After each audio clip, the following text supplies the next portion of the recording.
Is it worth buying a Meta Quest 3 in 2025? Well, this might shock you when I say this, especially if you're brand new to VR. And I'd have to probably say, I wouldn't personally buy this if you are brand new to VR. If you've never used VR before, this is a lot of money to spend on a VR headset, especially when you don't know if you're going to play it. And as someone who plays a lot of VR, that's a weird thing to say, isn't it? But you might not like it. It might not be for you. And shelling out £499 for a, paperweight probably might not be the best ideas. So, what's the alternative?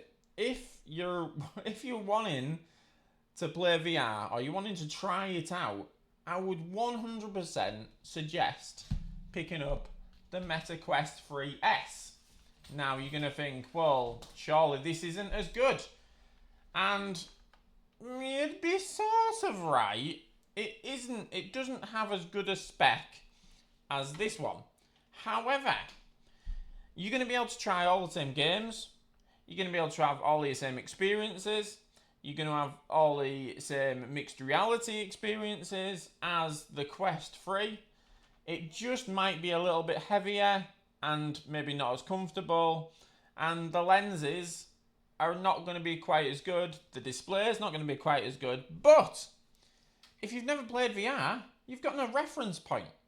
You really don't know what you like and what you don't like. Now, obviously, if you've tried the Quest 2 and you were happy with the Quest 2, then this headset would be perfect for you anyway.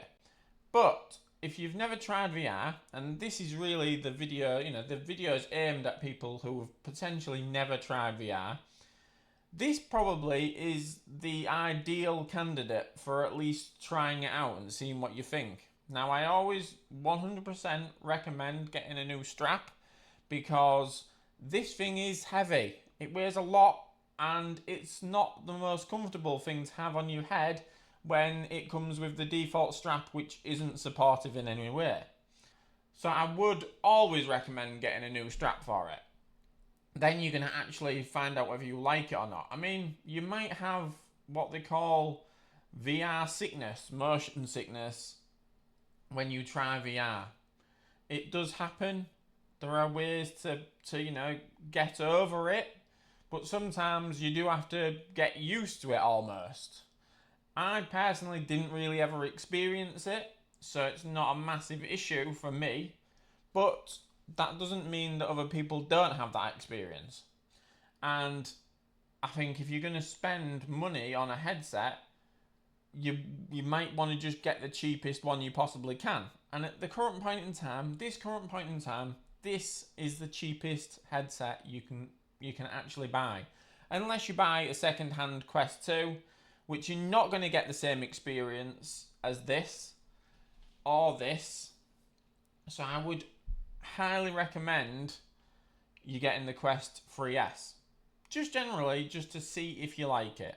Then, if you do like it and you get obsessed because there's either a, put it down and never touch it again, or you get completely obsessed and you end up going down the road of owning more than one headset. That can happen. But generally, I would always advise going for the cheapest one. This headset is a great headset. Like I say, it does generally everything on the tin that the Quest 3S, the Quest 3 does, but it's just probably not as comfortable and the lenses aren't as good.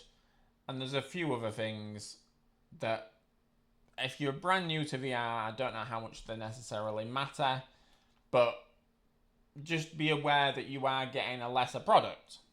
It's called the Quest 3S. Even though that sounds like an upgrade, it's not.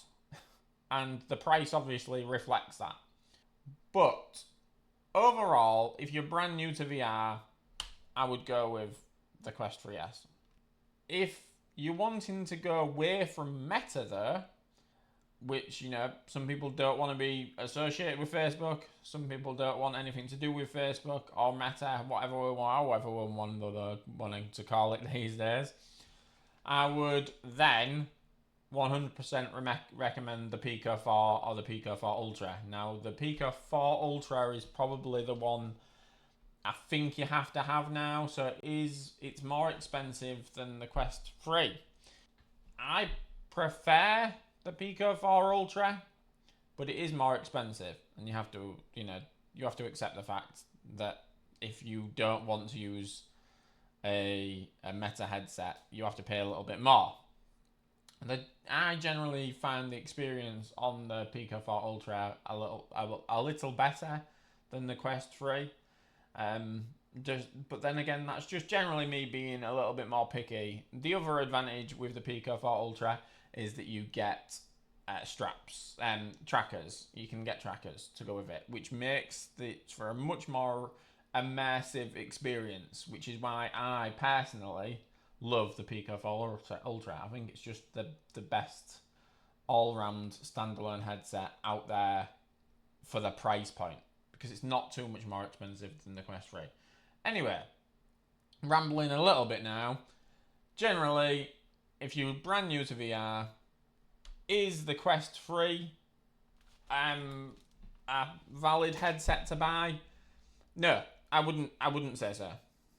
If you're brand new, if you're you know, an experienced VRer, don't even know if that's a word, then it's a good headset. It is a perfectly good headset. I just don't know if it's enough of a good headset to justify the extra bump in price. Now, you do get more storage on this. That is another element. But again, that's been nitpicking. If you're brand new to VR, you're not really going to be that worried about storage because you don't know how many games you're going to actually play on the thing. So, this one is definitely the one you should go for when it comes to being brand new. Thanks for watching, guys. Catch you in the next one. Goodbye.